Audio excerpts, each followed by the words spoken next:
हरी नाम का एक चोर था। वो चोरी का काम इतनी सफाई से करता था कि पुलिस भी उसे आज तक नहीं पकड़ पाई थी।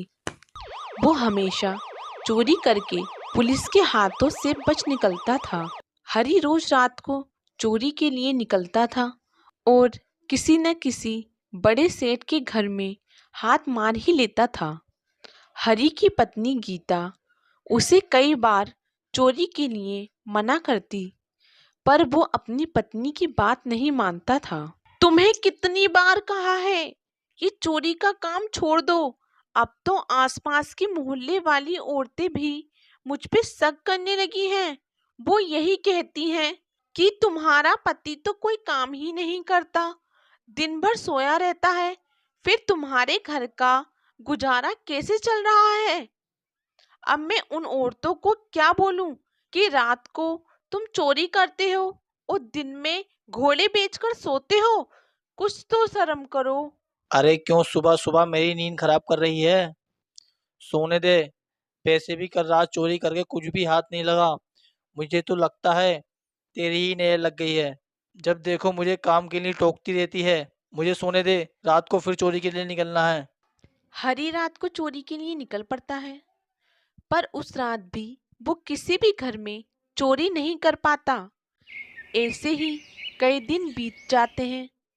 हरी परेशान हो जाता है क्योंकि अभी तक उसने कोई भी चोरी नहीं की थी। वो गुस्से में भरा हुआ घर लौट आता है। उसी गांव में हीरालाल नाम का एक बहुत ही अमीर और लालची व्यापारी रहता था। हीरालाल दिखावा करने में बहुत ही माहिर था। गांव वालों के सामने वो खूब दान पुण्य करने का दिखावा करता था ताकि सब गांव वाले उसकी खूब वाहवाही कर। मालिक, कुछ गांव वाले आपसे मिलने आए हैं। उन्हें अंदर भेज दो और सबके चाय पानी का इंतजाम करो। अरे अरे, आप सब कुछ इतना ले आए। क्या जरूरत थी इतना कुछ लाने की? सेठ जी, आपने गांव में पानी की नई टंकी लगवाई है, इसलिए गांव वाले उपहार स्वरूप ये थोड़ा बहुत लाए हैं। और ये मेरी तरफ से फसल के आम बच्चों के लिए लाया था। अरे तुम सब गांव वालों के काम आना और गांव की सेवा करना ही तो अपना धर्म समझता हूँ। ठीक है, मैं ये रख लेता हूँ। गांव वाले अपने घर चले जाते हैं। मालिक, छोटी सी टंकी लगवाने के बदले इतना सारा सामान बहुत फायदे का सौदा है। अरे चुप चुप, दीवारों को भी कान होते हैं। जा जाकर देख अब कौन आया है। जा। मालिक, शिव मंदिर के पंडित जी आए हैं। जय शिव शंकर पंडित जी। जय शिव शंकर। हीरालाल जी, मंदिर की सेवा कार्य के लिए आपके पास आया हूँ। मंदिर में इस सावन में नया त्रिशूल लगवाने का विचार बन रहा है। सोचा आप तो इतना दान पुण्य करते हैं तो मंदिर में त्रिशूल लगाने का ये शुभ अवसर आपको ही मिलना चाहिए। ये तो बहुत अच्छा किया पंडित जी, जो आपने मुझसे ये बात कह दी। मैं तो कुछ समय से ऐसा कोई शुभ कार्य करने का विचार कर ही रहा था। ठीक है, त्रिशूल के लिए जितने भी पैसे लगे आप मुझे बता देना। और त्रिशूल खाली सोने का ही होना चाहिए। लाल ने पंडित जी को सोने के त्रिशूल के लिए हाथ तो कर दी, पर पंडित जी के जाने के बाद वो सोच विचार में पड़ गया। सोने का त्रिशूल बहुत महंगा आएगा। दिखावा करने के चक्कर में मैं तो लुट ही गया। हीरालाल ने शिव मंदिर में त्रिशूल लगवा ही दिया। गांव वाले हीरालाल की वाहवाही करने लगे। हीरालाल घर लौट आया। उसी रात हरी हीरालाल के घर चोरी करने घुस गया, पर वो नहीं जानता था हीरालाल अभी तक जगा हुआ है।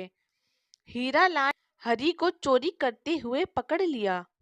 अच्छा, तू मेरे घर में चोरी करने आया था। तू नहीं जानता मेरा नाम हीरालाल है, हीरालाल। मेरे घर में चोरी करना आसान बात नहीं है। मैं दिन के साथ साथ रात में भी जागता हूँ, समझा? लगता है मेरी किस्मत ही खराब है।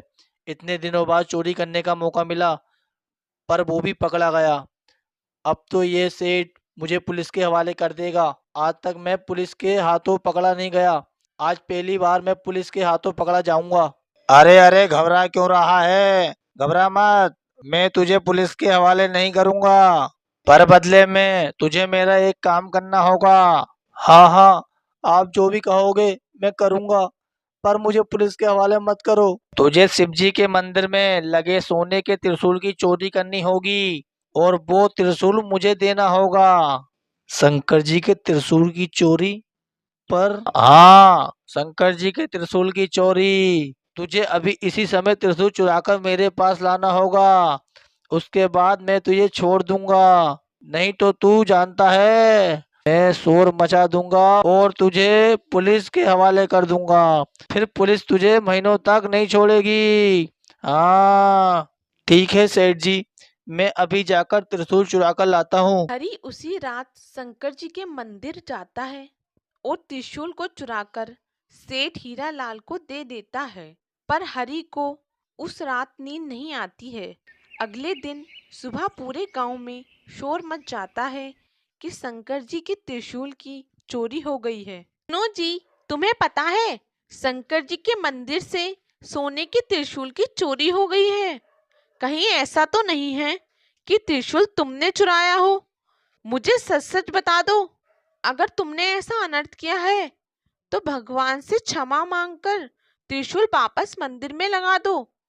तुम्हें पता है, कभी कभी तो मुझे ऐसा लगता है तुम्हारे पापों के कारण ही आज तक मैं मां नहीं बन सकी।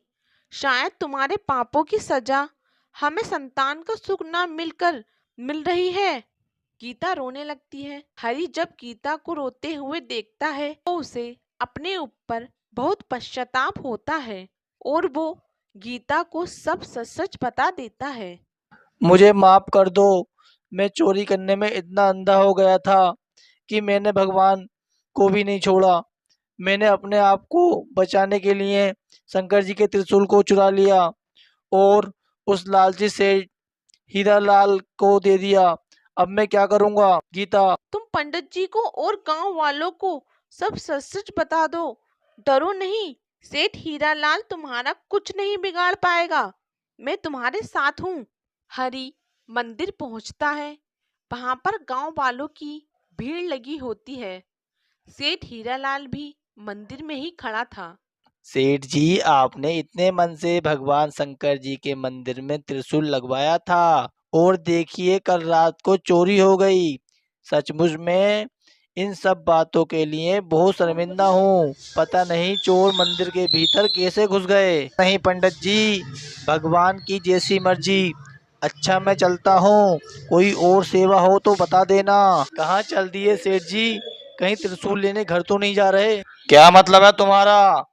क्या तुम जानते नहीं हो त्रिशूल की चोरी हो चुकी है? पंडित जी, चोरी का त्रिशूल सेठ जी हीरालाल के घर पर ही है। अगर आप सबको यकीन ना हो तो आप इनके घर जाकर तलाशी ले सकते हो। ये तुम क्या कह रहे हो? सेठ मोतीलाल बहुत ही धार्मिक व्यक्ति है, और त्रिशूल तो उन्होंने स्वयं ही मंदिर में लगवाया है। फिर त्रिशूल इनके पास कैसे हो सकता है? जी, ये सेठ हीरालाल देखने में ही धार्मिक प्रवृत्ति का है, मन से बहुत ही बुरी प्रवृत्ति का है। पंडित जी और गांव वालों को बीती रात की सारी सच्चाई बता देता है, जिसे सुनकर सब लोग हैरान रह जाते हैं। सेठ हीरालाल की घर की तलाशी लेने पर शंकर जी का त्रिशूल मिल जाता है। सेठ जी, त्रिशूल अब आप ही रखो।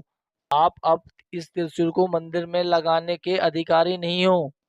भगवान तो श्रद्धा के भूखे होते हैं। यदि आपका मन नहीं था दान पुण्य करने का, हम सभी को साफ साफ कह देते। ये दिखावा करने की कोई आवश्यकता नहीं थी।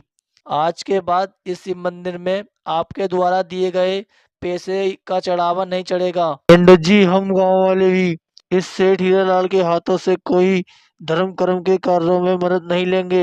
हाँ। हर कोई सेठ हीरालाल के खिलाफ हो जाता है। सेठ हीरालाल अपना सा मुंह लेकर अपने हे भोले शंकर, आज मैं आपके सामने ये प्रण करता हूँ कि मैं आज के बाद कभी चोरी नहीं करूँगा, हमेशा मेहनत की रोटी खाऊंगा। हरी, तुमने बहुत ही ईमानदारी का काम किया है। देखना भगवान भोलेनाथ तुम्हें इसका फल अवश्य देंगे। उस दिन से हरि ने चोरी कर छोड़ दिया। वो मेहनत मजदूरी करने लगा। गीता भी हरी को मेहनत मजदूरी करते देख बहुत खुश थी। कुछ समय बाद गीता माँ बन जाती है और एक बहुत ही सुंदर बच्चे को जन्म देती है। अगर हमारी स्टोरी आपको पसंद आई हो तो वीडियो को लाइक और चैनल को सब्सक्राइब करना ना भूलें और कमेंट में हमें ज़रूर बताएं आपको हमारी स्टोरी कैसी लगी।